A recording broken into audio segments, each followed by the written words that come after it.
தமிழக முதல்வர் இந்த எடுத்துட்டு இருக்க இந்த நல்ல முயற்சி ஒரு உன்னதமான முயற்சி என்னன்னா தொகுதி மறுவரை டீலிமிட்டேஷன் சொல்றாங்க.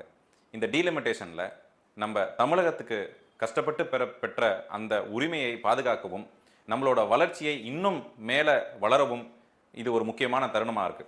அந்த தருணத்தை டீலிமிட்டேஷன் என்கிற அந்த ஒரு எக்ஸசைஸ் ஒரு கிட்டத்தட்ட 25 வருடம் ஒரு முறை செய்ய வேண்டிய இந்த எக்ஸசைஸ்ல மத்திய அரசாங்கம் அதை எப்படி செய்ய போறாங்க, என்ன மாதிரி உரிமைகளை பாதுகாக்க போறாங்க, நம்ம தமிழகத்தை உரிமையை பாதிக்காம எப்படி இந்த டீலிமிட்டேஷன் தொகுதி மறுவரை செய்ய போறாங்கிற அந்த விளக்கத்தை விளக்க கோரியும் நம்மளோட உரிமைகள் எப்படி பாதுகாக்கப்பட வேண்டும், நமக்கு என்ன முக்கியம் என்கிறத மத்திய அரசாங்கத்தை எடுத்து சொல்றதுக்காகவும் எல்லா தரப்பட்ட மக்களும் நம்ம தமிழக குரலாக இல்லாமல் இந்தியாவில் உள்ள அனைத்து மாநிலங்கள் குரலாக ஒலிக்க வேண்டும் என்ற இந்த ஏற்பாடை முதல்வர் அவர்கள் செய்திருக்கிறார்கள்.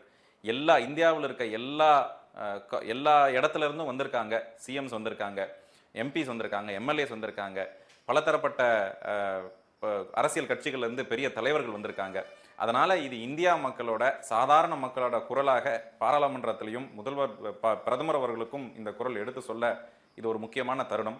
அது மட்டும் கிடையாது, முதல்வர் அவர்கள் செய்துட்டு இருக்க இந்த நல்ல காரியத்தினால தான் குரல் மட்டும் இல்லாம எல்லா தரப்பட்ட மக்களுக்கும் முக்கியத்துவம் கொடுத்து இந்தியாங்கிறது ஒரு ஃபெடரல் டெமோக்ரஸி, எல்லா குரலும் ஒழிக்க வேண்டும் என்கிற இந்த நல்ல முயற்சிக்கு மக்களிடம் ஒரு நல்ல வரவேற்பு இருக்கிறது. இந்த மாதிரி ஃபெடரலிசம் எல்லா மக்களும் சேர்ந்து கேட்கப்பட்ட விஷயங்களை மக்களுக்கு நல்லது செய்யறதுக்கு இது ஒரு நல்ல தருணம் என்று சொல்லி வரப்போற ஃபியூச்சர்ல இப்படிதான் இருக்கும் ஃபெடரலிசம்ங்கிறது ஒரு பெரிய எடுத்துக்காட்டாகவும் எங்களை போல இளைஞர்களுக்கு முதல்வர் அவர்கள் எடுத்து கொடுத்திருக்காங்க. அதனால தமிழக மக்களுக்கும் இந்திய மக்களுக்கும் இந்த தொகுதி மறுவரைங்கிறது யாருக்கும் பங்கம் விளைக்காமல் இந்த தேசம் வளர வேண்டும்ங்கிற அந்த நல்ல எண்ணத்துல முதல்வர் கொண்டு வந்திருக்க இந்த மறுவரை கூட்டத்துக்கு என்னோட முழு ஆதரவு மட்டும் இல்லாம தமிழக மக்கள் ஆதரவு கண்டிப்பாக பெரும்பாலான மக்களோட ஆதரவு இருக்கும் என்று சொல்லி இந்த வாய்ப்புக்கு நன்றி கூறி விடைபெறுகிறேன். நன்றி, வணக்கம்.